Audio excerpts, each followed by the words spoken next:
मराठी, ते धडक ते धडक. सांगता येईना आणि सहनही होईना शौचा वाटे रक्तस्राव, वेदना, वारंवार शौचास होणे हा मूळव्याध तर नाही ना? मिळवा कायमचा आराम, तोही एका दिवसात, वेदना रहित विना टाका.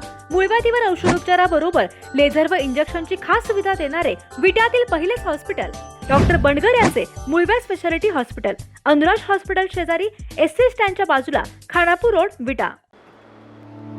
9वी 10वी 11वी 12वी science, NEET, JEE, CET, NATA अशा सर्वच स्पर्धा परीक्षांसाठी नंबर 1 चा पर्याय म्हणजे Shri Rajlakshmi royal academy of science Vita. कारण इथे मिळतो number 1 result, number 1 teaching quality, number 1 infrastructure, सर्व गुणवंत विद्यार्थ्यांना लाखो रुपयांची स्कॉलरशिप. आमच्या सर्वांगीण विकास आणि पर्सनॅलिटी डेव्हलपमेंटसाठी अनेक नाविन्यपूर्ण उपक्रम. गरजू व अभ्यासू विद्यार्थ्यांसाठी दत्तक योजना. आणि म्हणूनच इथे गुणवत्ता हे संस्कार आपल्या पाल्याच्या उज्ज्वल भविष्यासाठी आजच निश्चित करा त्याचा प्रवेश Shri Rajlakshmi royal academy of science Vita येथे. सांगली, सातारा या 2 जिल्ह्यातल्या पदाधिकारी, कार्यकर्ते यांच्या गाठीभेटी घेण्यासाठी सकाळपासून बाहेर आहे. साताऱ्यातल्या गाठीभेटी झाल्यानंतर आज मी सांगलीतल्या गाठीभेटी विट्यामध्ये या ठिकाणी सगळ्यांच्या घेतल्या. काल शिवसेना पक्षाचे मुख्य नेते आणि राज्याचे उपमुख्यमंत्री आदरणीय एकनाथजी शिंदे साहेबांनी या ठिकाणी स्पष्टपणाने या ठिकाणी आम्हाला सांगितलं की 11च्या 11 जागा महाराष्ट्र विधान परिषदेच्या ज्या आपण निवडणुका लढतोय त्या ठिकाणी महायुतीतल्या तिन्ही पक्षांनी महायुतीचा धर्म पाळायचा आहे आणि सातारा आणि सांगलीची जबाबदारी पहिल्यापासूनच साहेबांनी माझ्याकडे दिलेली आहे. पण आत्ता हे मतदान करून घेण्याची सुद्धा जबाबदारी ही साहेबांनी या ठिकाणी काल पूर्ण ताकदीनं या ठिकाणी मला सांगितलं की हे मतदान शिवसेनेचं सगळंच्या सगळं हे भारतीय जनता पक्षाच्या उमेदवाराला महायुतीच्या पडलं पाहिजे. आणि म्हणून त्याप्रमाणे काल आमची सगळ्यांची फोनवर चर्चा झाली आणि आज काही प्रमुख लोकांच्या भेटी घेण्यासाठी या ठिकाणी मी आलो. मी कालच माननीय शिंदेसाहेबांना देखील सांगताना सांगितलं की सांगलीमध्ये अत्यंत चांगलं नियोजन आमदार सुहास भैया बाबर यांनी केलेलं आहे. पण तरीसुद्धा मी उद्या जातो आहे आणि त्याप्रमाणे आज आम्ही सगळ्यांच्या भेटी घेतल्या. अत्यंत चांगलं वातावरण या मतदारसंघामध्ये आहे आणि महायुतीचे उमेदवार धैर्यशील कदम हे मोठ्या मताधिक्याच्या फरकानं निवडून येतील आणि त्यात शिवसेनेचा सुद्धा वाटा, जे शिवसेनेचं मतदान आहे ते इत्तंभूत एक मत हे महायुतीच्या उमेदवाराला पडेल अशा पद्धतीचं नियोजन आम्ही सगळ्यांनी केलेलं आहे. साहेब, ह्या निवडणुकीचा सगळ्यात मोठा ट्विस्ट होता तानाजी पाटलांचा उमेदवारी अर्ज माघारी घेण्याचा. त्यामध्ये आपला पुढाकार होता त्यावेळेस आपलं इंटेन्शन क्लिअर झालं होतं, परंतु पाठिंबा डिक्लेअर करायला एवढा विलंब काय आहे बघा. पहिल्यांदा अध्यक्षांची तानाजीराव पाटलांची उमेदवारी मागायला भैया, मी आणि तानाजीराव पाटील आम्ही शिंदेसाहेबांकडे गेलो होतो. आमचा आग्रह होता की ही जागा शिवसेनेला सुटावी महायुतीच्या जागा वाटपामध्ये. आम्ही तो प्रयत्न केला, साहेबांना देखील विनंती केली, पण ही जागा भारतीय जनता पक्षाच्या वाट्याला गेली. पण तरीसुद्धा अध्यक्षांनी अर्ज भरला होता, त्यांचा आग्रह होता लढलं पाहिजे म्हणून. पण जेव्हा आदरणीय शिंदेसाहेबांनी त्यांना सांगितलं आणि आम्ही शिंदेसाहेबांना भेटलो तेव्हा साहेबांनी सांगितले की बाबा आपल्याला आता महायुती करायची आहे. त्यांनी ऐकलं, मनाचा मोठेपणा अध्यक्षांनी दाखवला आणि त्यांनी अर्ज माघार घेतला. त्यावेळीसुद्धा मी या ठिकाणी सांगलीला आलेलो होतो. आता पाठिंबा म्हणण्यापेक्षा पाठिंबा तर महायुतीचा होताच, पण अंतर्गत काही कुरबुरी ह्या प्रत्येक ठिकाणी आहेत. आता सातारा सांगलीचं म्हणाल तर सांगली जिल्ह्यामधले इथले स्थानिक प्रश्न, आमचा एकमेव आमदार आहेत सुहास भैया, इथले प्रश्न वेगळे आहेत. सांगली महानगरमधले प्रश्न वेगळे आहेत की तिथं मित्रपक्षांचीच आम्हाला थोडीशी आमच्या बाबतीतली भूमिका वेगळी आहे. सातारचा तर मी सातारामध्ये बोललो, तुम्हालाही माहिती आहे. मग अशी मी सांगताना सांगितलं इथं राजकीय थोडंसं वादविवाद आहेत, तिथं फिजिकल झाले सातारमध्ये. त्यामुळे ही कटुता होती थोडी. आता ठीक आहे, नेते मंडळी आम्ही वर्ष नेत्यांचा आदेश आला की आम्ही कामाला लागतो, पण सदस्य जे आहेत खाली त्यांच्या मनातनं ह्या गोष्टी काढायला थोडा उशीर लागतो. त्यामुळं सदस्यांची मानसिकता करणं, सदस्यांना थोडंसं त्यांचं परिवर्तन करणं किंवा त्यांना त्यांची समजूत घालणं यामध्ये थोडा वेळ गेला नाही असं नाही. पण तरीसुद्धा आता फार वेळेच्या अगोदर आमचा निर्णय झाला आहे. कुणाच्याही मनात काही शंका राहिलेली आहे. एका सदस्याने आम्हाला सांगितले शिंदे साहेबांकडे बघून पक्षाचा आदेश म्हणून आम्ही मतदान करू.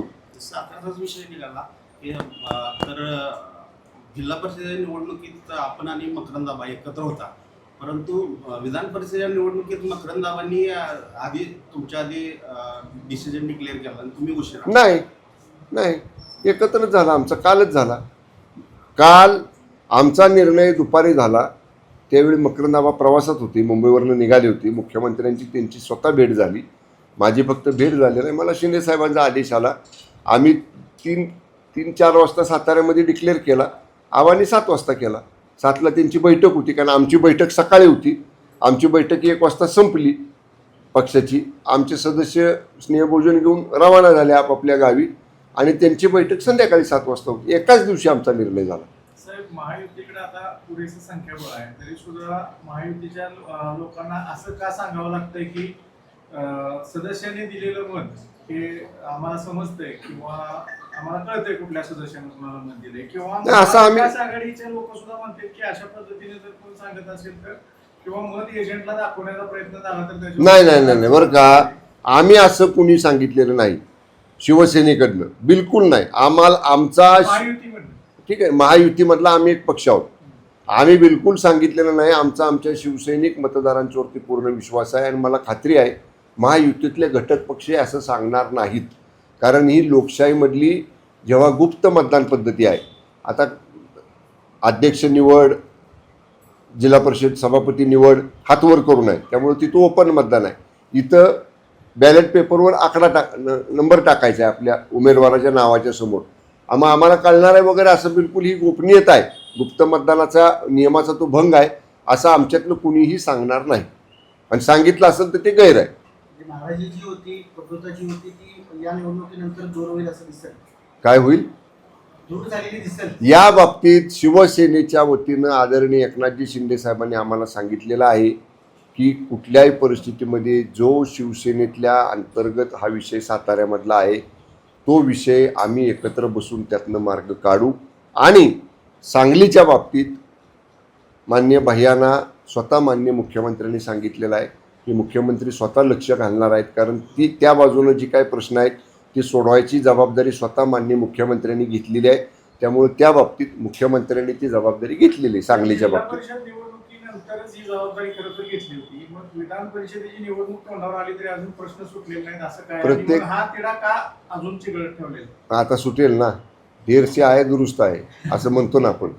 राष्ट्रवादी काँग्रेस पार्टीचे नेते जयंत पाटील साहेबांनी एक स्टेटमेंट मध्यंतर केलं होतं की बाळासाहेब देसाई, स्वर्गीय बाळासाहेब देसाई साहेबांनी शिवाजीराव देसाई यांचे जे स्वाभिमानी कार्यकर्ते आहेत ते या निवडणुकीत महायुतीच्या पाठीमागं जाणार नाहीत किंवा त्यांचा विचार करतील. आम्ही स्वाभिमानी सगळेच आहोत. स्वर्गीय लोकनेते बाळासाहेब देसाई साहेबांचे, स्वर्गीय शिवाजीराव देसाई साहेबांचेच आम्ही कार्यकर्ते आहोत. आमचा स्वाभिमान कायम राहणार आहे. काल होता, आज होता, आज आहे, उद्याही राहणार आहे. माननीय जयंत पाटील साहेबांना मला एवढंच सांगायचं आहे, ज्या गोष्टींना उद्देशून जयंत पाटील साहेबांनी हा वक्तव्य केलेला आहे त्याची आमच्यातली चिंता त्यांनी करण्याची आवश्यकता नाही. ज्यांच्यामुळं ह्या गोष्टी घडल्या होत्या साताऱ्यामध्ये त्या प्रमुख नेत्यांनी या गोष्टीची जबाबदारी आता त्या सोडवण्याची, त्यातनं सन्मानजनक मार्ग काढण्याची जबाबदारी त्या वरिष्ठ नेत्यांनी घेतलेली आहे. त्यामुळं तो तरी वेगळा भाग असला तरीसुद्धा स्वाभिमान आमचा कुठेही आम्ही दुखावला गेलेला नाही. आज आम्ही त्यांना मदत करतोय. तो पक्ष आदेश, पक्षशिस्त आणि पक्षाच्या नेतृत्वानं घेतलेला निर्णय याच्यासाठी म्हणून आम्ही हा निर्णय घेतोय. आम्ही आमचा स्वाभिमान कायम टिकवून आहोत. आमच्या स्वाभिमानाबाबतीत सन्माननीय माजी मंत्री महोदय जयंत पाटील साहेबांनी चिंता करण्याची गरज नाही. ओके. 6 खासदार जे आहेत ते उद्धव ठाकरेंचे वेगवेगळं स्थापन केलेलं आहे, काय कसं होतं? या लोकांचं, माननीय खासदार महोदयांचं आम्ही स्वागत करतो. ज्यांना आदरणीय एकनाथजी शिंदे साहेबांचं नेतृत्व रुचलेलं आहे, मान्य झालेलं आहे. आदरणीय एकनाथजी शिंदे साहेबांची काम करण्याची पद्धत पटलेली आहे. त्याला त्यांच्यावरती विश्वास ठेवून हे सगळे खासदार अशा पद्धतीचा निर्णय घेत आहेत. आणि मी आजसुद्धा सकाळी या ठिकाणी काही माध्यमांना सांगितलं होतं की 2024 या खासदारांची घुसमट उबाटामध्ये होणारे आम्ही बघतोय. यातले अनेक जण आमचे मित्र आहेत. काही लोकांनी आम्ही एकत्र आमदार म्हणून काम केले, मी त्यांच्याबरोबर. त्यामुळं आमची भेट होत असती, बोलणं होत असतं.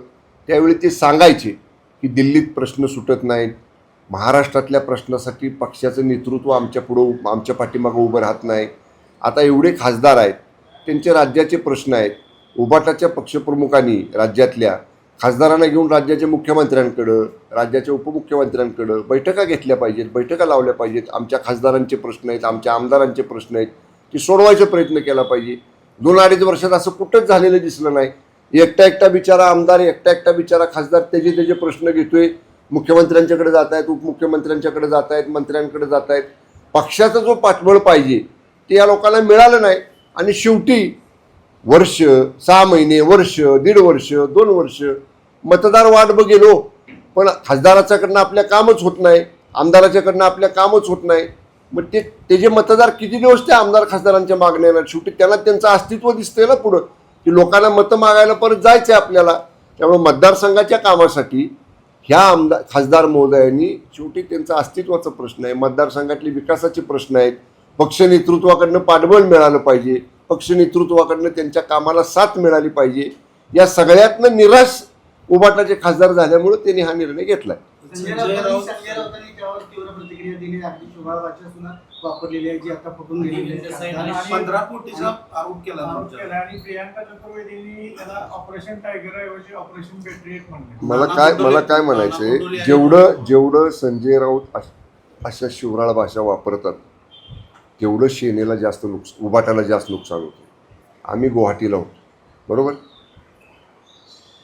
गटारातली प्रेतं आणि काय रेडा, आमच्या महिला खासदारांना तर काय शब्द वापरले तुम्ही माध्यमांनी पाहिलेले, ते ऐकलेले आहेत. ते असलं बोलले आम्हाला, एवढं घाणघाण बोलले. विधानसभेच्या मतात काय झालं, आम्ही 60 झालं, 40 होतो, आम्ही 60 झालो. उबाटा कुठं खाली रसा तळाला गेली. जेवढं असलं शिवराळ बोलल तेवढं उद्धव ठाकरे साहेबांना जास्त नुकसान ते करणार आहे. त्यामुळे ते बोलतात, पण त्यांच्या बोलण्यामुळं त्यांच्या पक्षाचं जास्त नुकसान होतं. आमदारांनी म्हणले की आता शिवसेनेच्या कार्यकर्त्यांनी किंवा जे काही सैनिक आहेत त्यांनी खासदारांना घरात घुसून त्यांचा जाब विचारला. नाही, लोकशाहीमध्ये प्रश्न विचारण्याचा अधिकार प्रत्येकाला आहे, पण कायदा हातात घेण्याचा अधिकार कोणाला नाही.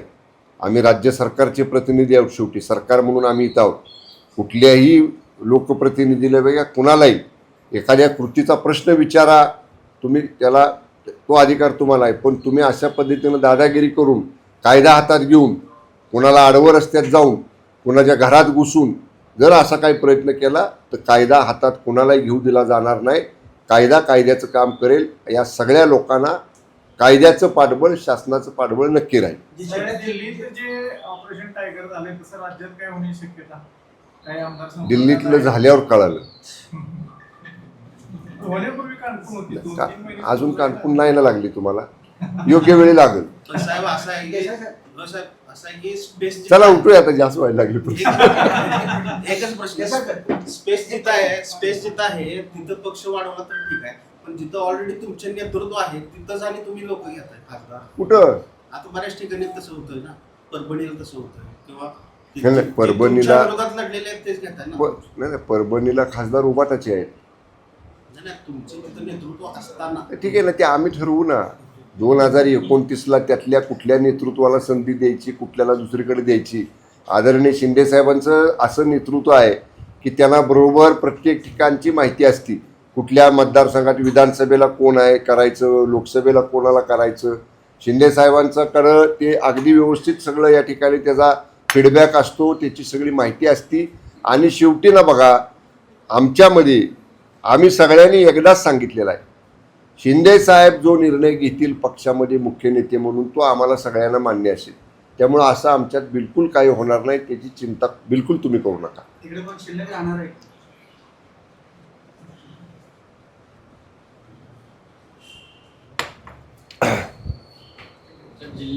त्यांच्याकडं शिल्लक ठेवण्याचा प्रयत्न त्यांनी करावा. आमच्याकडं ओघ वाढेल हा प्रयत्न आम्ही करू. साहेब, प्रश्न असा होता या ठिकाणी काही मतदारसंघांमध्ये सांगली जिल्ह्यातील 2-3 मतदारसंघ सोडले तर शिवसेना आणि भाजपमध्येच अत्यंत कुरघोडीचा प्रकार सुरू आहे. त्याचा हा काही फटका किंवा तुम्हाला हे सगळं करत असताना सगळ्यांची समजूत काढत असताना तुमची दमछाक झाली का? दमछाक नाही म्हणता येणार, पण कार्यकर्त्यांची समजूत घालताना वेळ गेला. पण वरिष्ठ जे 3 पक्षांचे आहेत राज्यामध्ये त्या वरिष्ठांपर्यंत ह्या गोष्टी वेळेत आम्ही पोचवलेल्या आहेत. म्हणून मगाशी मी जे सांगितलं ना, त्या पक्षाच्या वरिष्ठ 3 नेत्यांनी ती जबाबदारी स्वीकारलेली आहे. इथून पुढं असं होणार नाही. एकत्र समन्वयातनं, तडजोडीतनं, चर्चेतनं सगळे प्रश्न सोडवायचे. कुठंही आपापसात वाद होऊ द्यायचा नाही, एवढं तात्विक या ठिकाणी आमचं ठरलेलं आहे. हा तुमचा सगळा विधान परिषदेचा खेळ चालू असताना जिल्ह्यातला जो क्राईम रेट आहे 6 महिन्यात 35 खून होत आहेत. अगदी लहान मुलाला मारणं असो त्यामध्ये बरेचसे प्रकार होत आहेत. गृहमंत्रीपद जे आहे ते कुठेतरी स्वतंत्रपणे देण्यात यावं का? एकूण जिल्ह्यातली असो राज्यातली कायदा सुव्यवस्था आणि गुन्ह्याचे प्रकार. नाही बघा, आता मी लहान आहे याच्यावर बोलायला. मुळात तर मी या जिल्ह्यातला जरी मंत्री नसलो तरी शेवटी मंत्रिमंडळाची संयुक्त जबाबदारी आहे. म्हणजे joint and collective responsibility of the cabinet. त्यामुळे सगळ्या मंत्रिमंडळाची संयुक्त जबाबदारी आहे. क्राईम रेट कमी करण्याचा प्रयत्न प्रत्येक ठिकाणी आपण करतो. क्राईम कॉन्फरन्स माननीय CM साहेब दर 2 महिन्यातनं एकदा घेत असतात. अनेक वेळा आपण बघतो, म्हणजे मी काय एवढं सांगतो, 2.5 वर्ष मी राज्यमंत्री गृह विभागाचा राहिलेलो आहे. आम्ही कारवाया करतो, आम्ही मोहीम राबवतो. आता बघा, मध्यंतरी मोठी अँटी ड्रग्स म्हणजे काय म्हणतो त्याला, ड्रग्सच्या विरुद्ध सगळी मोठी मोहीम आपण या ठिकाणी पूर्ण राज्यामध्ये राबवली. एकदम जोरात कारवाई झाल्या, एकदम प्रमाण थांबलं बघा त्याचं. असं काय होतं, कारवाया हळूहळू, कारण एकाच दिशेनं आपल्याला फोकस कारवाई करता येत नाही. सगळ्या बाजूनं ड्रग्ज असतात, बेकायदेशीर दारू असते, मटका, जुगार, खून, मर्डर, महिलांवरचे अत्याचार, पोस्को, अनेक बाबी आहेत. त्यामुळं थोडंसं एका बाबीकडचं लक्ष कमी झालं यंत्रणेचं की लगेच त्या यंत्रणा ती बाजू पुन्हा ते लगेच सतर्क करतात.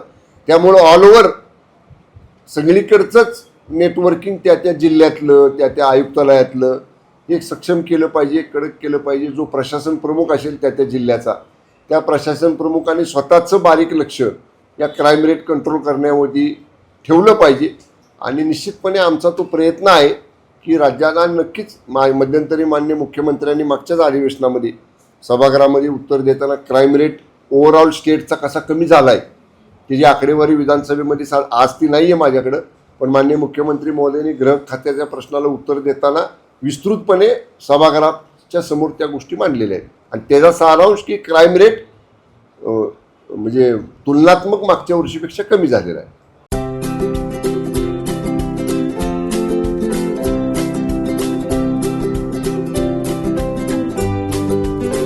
लग्न बस्त्याची खरेदी करायची आणि आपल्या प्रियजनांना दर्जेदार फर्निचर आणि भांड्यांचा आकर्षक सेट एकदम माफक दरात गिफ्ट द्यायचा आहे, तर आता विट्यातील बालाजी फर्निचर मॉल मध्येच आपली खरेदी करा. बालाजी फर्निचर मॉल, लग्न बस्त्याचे माहेरघर. पत्ता भैरवनाथ मंगल कार्यालय, मायनी रोड, विटा. संपर्क आपल्या स्क्रीनवर.